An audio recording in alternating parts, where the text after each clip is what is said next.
Assalamualaikum warahmatullahi wabarakatuh. Pada kesempatan ini kita coba membahas tentang pembuatan dan perancangan sebuah lengkungan sederhana. Nanti kita bahas meliputi dari tujuan pembuatan lengkungan sederhana, kemudian kita bahas sedikit tentang dasar teori, kemudian langkah pelaksanaan dan tahapan pelaksanaannya, serta nanti disertai dengan latihan. Pada pembuatan sebuah lengkungan sederhana, itu tujuannya adalah sebenarnya untuk memberikan perubahan arah yang paling sesuai dengan ciri-ciri pelaksanaannya.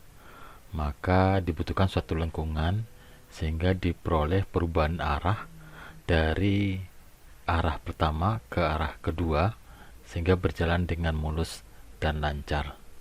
Pada kesempatan ini kita bahas bagaimana memberikan perubahan arah dengan melakukan pembuatan sebuah lengkungan sederhana. Lengkungan sederhana itu merupakan bagian dari sebuah busur lingkaran. Kemudian kita lihat sedikit tentang dasar teori. Untuk pembuatan sebuah lengkungan sederhana, itu biasanya merupakan suatu busur lingkaran yang menyinggung secara tegak lurus pada dua buah arah yang lurus pada sebuah survei lintas jalur. Untuk pembuatan sebuah lengkungan sederhana, maka ada dua tahapan yang perlu kita lakukan. Yang pertama adalah menentukan titik-titik utama sebuah lengkungan sederhana. Kemudian yang kedua baru dilanjutkan dengan menentukan titik-titik detail pembentuk lengkungan tersebut. Untuk penentuan titik utama sebuah lengkungan sederhana, itu terdiri dari beberapa titik utama atau komponen utamanya. Yang pertama adalah titik perpotongan dua buah arah.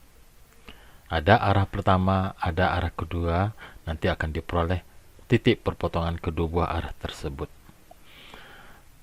Kemudian yang kedua, komponen kedua adalah sudut deviasi atau sudut penyimpangan dari arah pertama terhadap arah kedua. Sini akan berkaitan dengan besar busur lingkaran tersebut. Besar sudut deviasi akan sama dengan sudut busur lingkaran. Semakin kecil sudut deviasi, sudut busur juga akan semakin kecil. Akibatnya, panjang lengkungan juga akan semakin pendek atau sebaliknya. Kemudian yang ketiga, komponen yang ketiga adalah titik awal lengkungan TC dan titik akhir lengkungan CT. Kemudian yang keempat adalah jarak tangen. Itu jarak antara titik perpotongan arah dengan titik awal lengkungan, dan juga dari titik perpotongan dengan titik akhir sebuah lengkungan sejauh T atau jarak tangen. Komponen kelima ada panjang busur L yang dibentuk oleh sudut sebesar P. Kemudian berikutnya panjang tali busur TL, itu jarak yang menghubungkan antara titik awal lengkungan dan titik akhir lengkungan, tali busur TL. Kemudian yang ketujuh adalah jarak eksternal E, jarak antara lengkungan terhadap titik perpotongan dua buah arah. Kemudian yang terakhir adalah jarak ordinat tengah atau M, jarak perpotongan antara tali busur dengan busur lingkaran. Itulah adalah komponen-komponen titik utama sebuah lengkungan.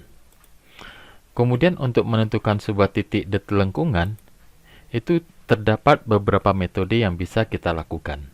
Akan tergantung dengan kondisi daerah yang akan dilakukan pembuatan lengkungan, juga nanti akan tergantung dengan peralatan yang tersedia. Ada 4 metode yang bisa kita gunakan. Ada metode offset terhadap tangen, ada offset terhadap tali busur, ada perpanjangan tali busur, dan metode sudut defleksi. Kita lihat yang pertama, offset terhadap tangen. Pada metode ini, posisi titik detail itu ditentukan oleh perpotongan jarak pada arah tangen, dianggap sebagai X, dan perpotongan dengan jarak tegak lurus dari arah tangen, atau sebagai jarak Y, jarak pada arah tangen ini ditentukan pada suatu interval jarak tertentu. Sedangkan jarak Y itu ditentukan dengan metode Pythagoras, seperti yang ada pada rumus ini. Jadi untuk semua jarak ke I, maka akan diperoleh besarnya Y ke I adalah pengurangan jari-jari terhadap akar dari R kuadrat kurang X kuadrat tersebut.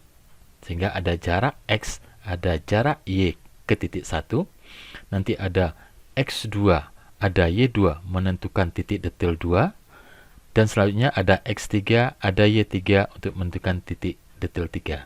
Jadi lengkungan terbentuk oleh titik-titik detil, mulai dari TC, titik detil 1, titik detil 2, titik detil 3, dan seterusnya hingga sampai ke titik CT. Itu metode offset terhadap tangen. Sedangkan metode yang kedua, offset terhadap tali busur. Kalau tadi metode offset terhadap tali tangennya menjadi acuan atau sebagai nilai X-nya, sedangkan pada metode offset terhadap tali busur yang menjadi acuan sekarang adalah tali busurnya. Ya, jadi nilai X berada pada tali busur itu pada suatu jarak interval tertentu, kemudian dihitung berapa nilai Y1-nya. Untuk Xn, maka Yn-nya sama dengan akar dari R kuadrat kurang XKN kuadrat dikurangi K, di mana K adalah nilai dari akar R kuadrat kurang setengah TL kuadrat. Jadi titik detil 1 itu dibentuk oleh X1 yang berada pada tali busur, kemudian Y1 secara tegak lurus, sehingga ketemu titik detil 1. Ada X2 pada tali busur, kemudian ada Y2 menentukan posisi titik detil 2, dan seterusnya. Ada X3, ada Y3 menentukan posisi titik detil ketiga, dan seterusnya. Itulah metode offset terhadap tali busur.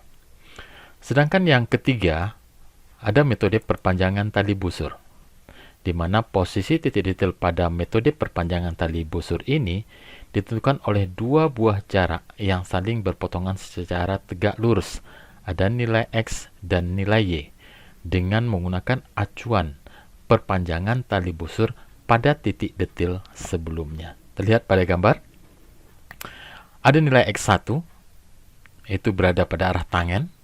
Kemudian ada Y1 untuk menentukan titik detil 1, di mana nilai X1 tadi adalah perkalian antara tali busur dikali cos setengah alfa. Sedangkan Y1 sama dengan TL, tali busur, kali sin setengah alfa, sehingga menentukan posisi titik detil 1. Kemudian pada titik detil 1 dibuat perpanjangan tali busurnya untuk menentukan nilai X2 dan Y2, di mana X2 dan Y2 itu untuk selanjutnya besarannya X sama dengan TL kali cos alfa, sedangkan Y-nya sama dengan TL kali sin alfa. Sehingga nanti ada X2, ada Y2 menentukan posisi titik 2. Demikian juga untuk titik detil ketiga, dibuat berdasarkan perpanjangan tali busur titik 1 dan kedua, diperpanjang. Kemudian ada nilai X3 dan Y3 untuk menentukan posisi titik 3. Inilah yang kita sebut dengan metode perpanjangan tali busur. Sedangkan yang keempat, penentuan titik detil lengkungan dengan menggunakan sudut defleksi. Di sini kita menggunakan data jarak dan sudut, di mana posisi titik detil ditentukan oleh panjang tali busur TL dan masing-masing besar busur titik detil dengan sudut defleksi dari titik awal lengkungan atau TC. Sebagai contoh, posisi titik 1 itu dibentuk oleh jarak sebesar TL1 dan sudut sebesar setengah alfa 1. Ya, alfa itu adalah sudut busur yang terbentuk oleh titik detil 1. Kemudian posisi titik detil 2 itu dibentuk oleh panjang tali busur ke titik 2 dan sudut busur setengah alfa 1 tambah alfa 2. Sedangkan yang ketiga juga seperti itu. Posisi titik detil 3 ada panjang tali busur TL3 dan sudut busur sebesar setengah dari alfa 1 tambah alfa 2 tambah alfa 3, dan seterusnya untuk titik detil berikutnya. Itulah metode menggunakan sudut defleksi. Nah, seperti yang kita bahas di awal bahwa pemilihan metode tersebut didasarkan kepada kemudahan pelaksanaan di lapangan atau kondisi lapangan, beserta halangan yang ada, serta ketersediaan alat ukur yang ada. Itulah sekedar dasar teori untuk penentuan titik utama dan titik detail sebuah lengkungan sederhana. Untuk langkah pelaksananya, bisa kita juga amati bagaimana cara melakukan pembuatan sebuah lengkungan sederhana, mulai dari titik utamanya dan penentuan titik detailnya. Untuk pelaksananya sederhana, kita memerlukan peralatan-peralatan seperti meteran untuk mengukur jarak, kemudian ada kompas untuk menentukan arah, kemudian ada jalon untuk nanti menggunakan pelurusan, serta ada pen ukur untuk ukuran jarak, bisa dilengkapi dengan patok, kemudian juga dengan prisma siku untuk membuat sudut siku. Bisa kita lihat langkah pelaksananya untuk penentuan titik utama sebuah lengkungan. Di sini kita coba lihat untuk menentukan sebuah titik lengkungan utama harus terdapat dua buah arah. Arah pertama, arah AB, dan arah kedua dari C ke D. Ya. Untuk itu harus tentukan dulu berapa besar arah pertama dan berapa besar arah kedua dengan menggunakan kompas. Nanti dapat berapa azimut A ke B, kemudian didapat azimut C ke D. Selisih dari bacaan kedua azimut nanti akan digunakan untuk menentukan berapa besarnya sudut defleksi. Sudut defleksi akan sama dengan besarnya sudut busur nanti yang akan terbentuk. Kemudian langkah kedua, setelah diperoleh sudut defleksi, kita sudah dapat sudut deviasi. Kita sudah dapat menentukan nanti berapa jarak tangen, menghitung berapa jarak tangen, menghitung berapa panjang busur, menghitung berapa panjang tali busur, menghitung berapa jarak eksternal, dan menghitung berapa jarak ordinat tengah. Sehingga diperoleh data-data komponen utama sebuah lengkungan utama. Kemudian tambahan ketiga, kita menentukan di mana posisi titik perpotongan kedua buah arah tadi. Atau di sini adalah titik I, intersection. Jadi titik I ini dapat kita tentukan dengan metode pelurusan dari A ke arah B dan dari pelurusan dari titik C ke titik D. Sehingga kita dapat nanti menentukan di mana titik perpotongannya.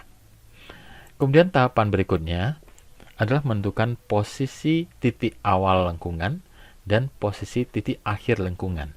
Di mana posisi titik awal lengkungan dan posisi akhir lengkungan itu diperoleh sejauh T, sejauh jarak tangan dari titik I. Dari titik I sejauh T ke arah pertama nanti akan diperoleh TC sebagai titik awal lengkungan. Dari titik intersection titik I sejauh T ke arah kedua nanti akan diperoleh juga titik akhir lengkungan. Kemudian berikutnya yang kelima menentukan titik tengah tali busur. Jadi garis hubungkan TC dengan CT adalah sebagai tali busur. Setengah tali busur nanti akan diperoleh. Gunanya nanti adalah untuk mengukur berapa jarak eksternal dan ordinat tengahnya. Setelah titik tengah tali busur ditentukan, tahapan berikutnya adalah menentukan jarak ordinat tengah M. Itu tegak lurus terhadap setengah TL tadi sejauh M. M diperoleh dari hitungan sebelumnya. Nah, kemudian yang ke-7, melakukan pengecekan terhadap jarak eksternal sejauh E. Ya, terhadap titik E tadi. Nah, sehingga nanti diperoleh titik I, titik TC, titik CT, titik setengah TL, titik M. Jadi ada 1, 2, 3, 4, 5 titik utamanya. Kemudian tahapan berikutnya kita sudah bisa menggambarkan lengkungan sederhana yang melewati titik TC, titik L, dan titik CT. Itulah bagaimana cara menentukan titik-titik utama sebuah lengkungan. Berikutnya kita coba bahas sedikit juga tentang langkah pelaksanaan pada penentuan titik detil lengkungan. Kita coba pada offset terhadap tangen. Jadi pada dua buah arah tadi, ini arah pertama, kemudian arah kedua, kita menggunakan metode offset terhadap tangen. Nanti kita akan menentukan nilai X pada suatu interval yang sudah ditetapkan. Kemudian kita akan mencari berapa nilai Y-nya untuk setiap nilai X. Seperti yang rumus sudah ada sebelumnya. Untuk setiap nilai X, maka Y bisa kita hitung dengan menggunakan rumus Y sama dengan R dikurang akar dari X kuadrat kurang X I kuadrat. Ya, jadi nanti tentukan nilai X1, maka dihitung berapa nilai Y1, sehingga diperoleh posisi titik 1, di mana X1 dan Y1 harus tegak lurus. Kemudian ada X2, dihitung berapa nilai Y2, dibuat secara tegak lurus, sehingga dapat ditentukan di mana posisi titik 2. Demikian juga untuk X3. Ada X3, dihitung nilai Y3 secara tegak lurus, sehingga ketemu posisi titik detail 3, dan seterusnya.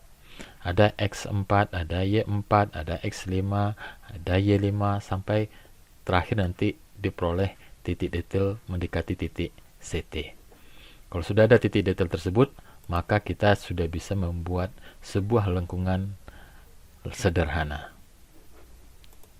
Nah, kemudian untuk tabel pengolahan datanya bisa lihat seperti ini.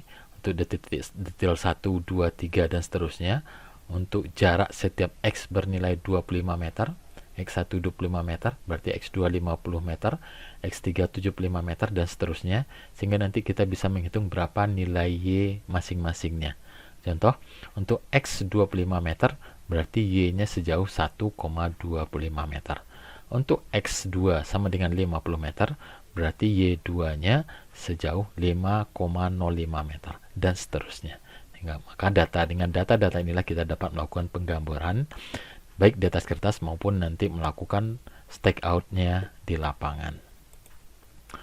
Itu untuk langkah pelaksanaannya.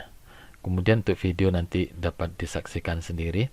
Kemudian untuk latihan dan diskusi, di sini ada data-data pengukuran terhadap dua buah arah yang saling berpotongan, di mana arah pertama terbentuk dengan data ukuran azimut sejauh 25 derajat 0 menit 0 detik.